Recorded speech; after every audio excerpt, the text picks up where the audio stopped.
नमस्कार दोस्तों, स्वागत है आपका आर्ट ऑफ कैंडलस्टिक में। तो ठीक है दोस्तों, अब हम आ चुके हैं बिल्कुल हमारे नॉर्मल स्क्रीन के ऊपर। और दोस्तों, जैसे मैंने हमेशा आपको सिखाया है कि जब आप किसी भी कंपनी के शेयर को खरीदना चाहते हैं तो कई सारे पैरामीटर्स होते हैं और उन सब की गहरी स्टडी करनी पड़ती है।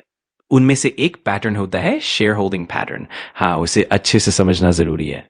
मैंने इसके ऊपर कई सारे वीडियोस भी बनाए हैं। हाल ही में जब Q2 के अपडेट्स आए तो मैंने वीडियोस में बताया कि कहाँ प्रमोटर्स खरीद रहे हैं और कहाँ बेच रहे हैं। तो कई सारी चीजें होती है और इसी के साथ साथ हमें यह भी देखना पड़ता है कि प्रमोटर्स ने कितने शेयर्स गिरवी रखे हैं। प्लेजिंग का मतलब है शेयर को गिरवी रखना, ठीक वैसे ही जैसे घर में सोना गिरवी रखकर लोन लिया जाता है। जब हम प्रमोटर प्लेजिंग की बात करते हैं तो एक कॉमन सवाल होता है कि कितना परसेंटेज प्लेजिंग होने पर उसे रिस्की माना जाए। देखिए, ऐसा कोई फिक्स्ड फॉर्मूला नहीं है कि इतना प्रतिशत प्लेजिंग मतलब कंपनी खराब, लेकिन हाँ, जितना ज्यादा प्लेजिंग होगा उतना ही रिस्क बढ़ेगा। उदाहरण के तौर पर अगर किसी प्रमोटर के पास 70% शेयर है और उसमें केवल 2 से 4% प्लेजिंग है तो वो ठीक है। लेकिन अगर वो परसेंटेज बढ़ने लगे, जैसे 15%, 20%, 25% या उससे भी ज्यादा, तो रिस्क भी बढ़ता जाएगा। क्योंकि अगर फ्यूचर में प्रमोटर लोन चुकाने में असफल होता है तो लेंडर्स के पास अधिकार होता है कि वे गिरवी रखे हुए शेयर्स को बाजार में बेचकर अपना पैसा निकाल ले, और इससे कंपनी में प्रमोटर का कंट्रोल कम हो जाता है। इसीलिए हायर प्लेजिंग मतलब हायर रिस्क। कई लोग सोचते हैं कि ज्यादा प्लेजिंग का मतलब कंपनी खराब है, लेकिन ऐसा हर बार नहीं होता। ये वैसा ही है जैसे बाइक 200 की स्पीड पर चल रही हो।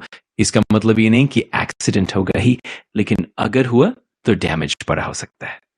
अब कुछ कंपनियां हैं जिनमें प्रमोटर प्लेजिंग 100% है, जैसे SLM infrastructure limited, Indian Nivesh limited, Rajshree sugars and chemicals limited और भी कई।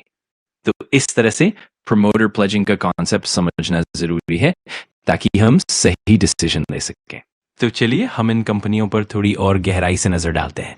इंडियन निवेश लिमिटेड की बात करें तो यहां प्रमोटर होल्डिंग तो अच्छी है, लेकिन प्लेजिंग का परसेंटेज काफी उतार चढ़ाव वाला है। कभी 0% होता है तो कभी 100%। इससे निवेशकों के लिए थोड़ा अनसर्टेनिटी बनी रहती है।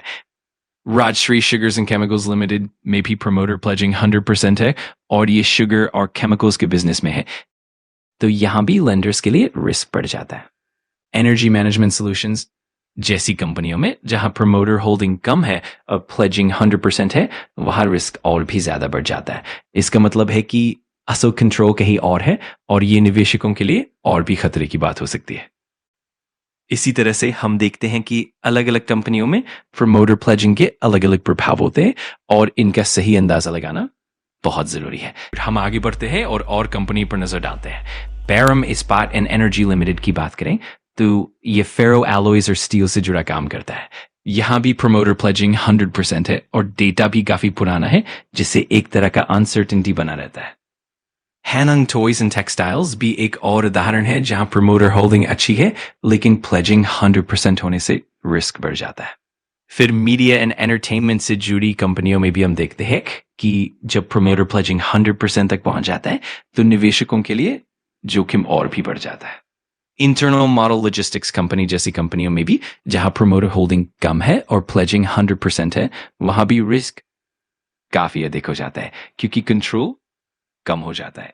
इस तरह से हर कंपनी के मामले में हमें ध्यान से देखना होता है कि प्लेजिंग का इम्पैक्ट कैसा है और इससे निवेशकों पर क्या असर पड़ सकता है।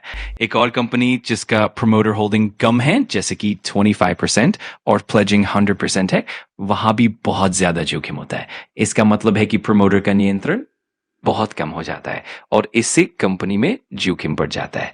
इस तरह के मामलों में निवेशकों को बहुत सतर्क रहना पड़ता है और उन्हें कंपनी के फाइनेंशियल्स और प्लेजिंग ट्रेंड्स को ध्यान से देखना होता है। इस पूरी चर्चा से हमें समझ में आता है कि प्रमोटर प्लेजिंग के अलग अलग स्तरों पर कंपनी का जोखिम कितना बढ़ सकता है। इसीलिए निवेशकों के लिए यह जानना बहुत जरूरी है कि कब और कैसे प्लेजिंग का लेवल बढ़ने पर जोखिम बढ़ता है।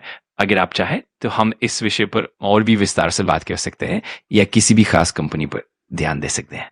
तो इस तरह से हमने पूरे प्रमोटर प्लेजिंग के कॉन्सेप्ट को समझा। उम्मीद है कि इससे आपको एक स्पष्ट समझ मिली होगी। अगर आपको वीडियो जानकारीपूर्ण लगा तो लाइक कर देना, कमेंट करके बताना कि अगला टॉपिक कौन सा चाहिए और सब्सक्राइब कर लेना आर्ट ऑफ कैंडलस्टिक को, ताकि ऐसे ही पावरफुल लर्निंग वीडियोस आप मिस ना करो।